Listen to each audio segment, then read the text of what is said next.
Jimi Hendrix a passé les 2/3 de sa courte vie dans le Central District de Seattle. Enfant, il jouait souvent au parc Lehigh, près des rives du lac Washington.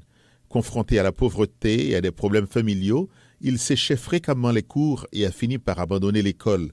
C'est à cette époque qu'il a appris à jouer de la guitare, un instrument qui allait lui apporter une renommée mondiale. Jimi avait beaucoup de diversité dans sa vie, tant dans sa famille que dans son quartier du Central District.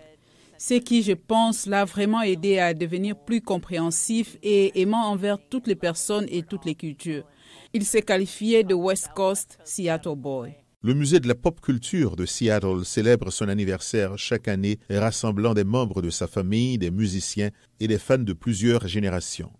Jimi Hendrix a vraiment été l'inspiration originale de notre musée. Nous avons la plus grande collection Hendrix au monde, avec plus de 6000 objets liés à Jimi Hendrix. Et vraiment, vous savez, que ce soit dans le contenu du musée ou même dans la forme et la couleur du bâtiment, tout est conçu pour accentuer la vie, l'héritage et la carrière de Jimi Hendrix, ainsi que sa créativité. Le musée invite les visiteurs à explorer leur créativité. Certains décorent une guitare en papier, d'autres essaient de jouer des riffs emblématiques de Hendrix dans le Sound Lab. Il a été l'une de mes inspirations pour jouer de la guitare quand j'étais plus jeune. Il jouait avec beaucoup de passion, en particulier en live. Il partageait vraiment beaucoup d'émotions dans ses performances. Je pense que nous avons tous, en étant en Amérique, été influencés par Jimi Hendrix. Juste l'âme qu'il mettait dans sa guitare, laissant la musique et la guitare chanter pour lui, c'est génial. Je pense que cela a aussi jeté de solides bases pour le R&B, le hip-hop et le rap d'aujourd'hui.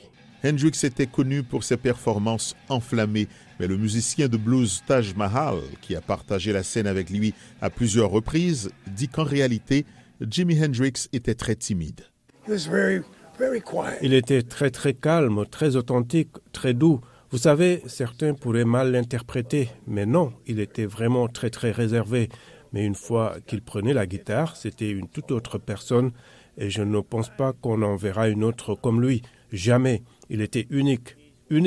C'était comme la guitare avant Jimi, la guitare après Jimi. La 7e exposition actuelle consacrée à Jimi Hendrix au musée de la pop culture se concentre sur l'apogée de sa carrière, où il a donné plus de 500 concerts dans 15 pays. Nous avons plus de 100 pages de paroles écrites à la main par Jimi Hendrix. Et presque toutes sont sur du papier en tête d'hôtels ou de compagnies aériennes. Cela montre vraiment qu'il créait ou qu'il aille. Marquer le 82e anniversaire de Jimi Hendrix est vraiment une célébration de cette force créative sous de nombreuses formes. Pour ses fans à Seattle et dans le monde entier, le voyage continue, car sa musique perdure.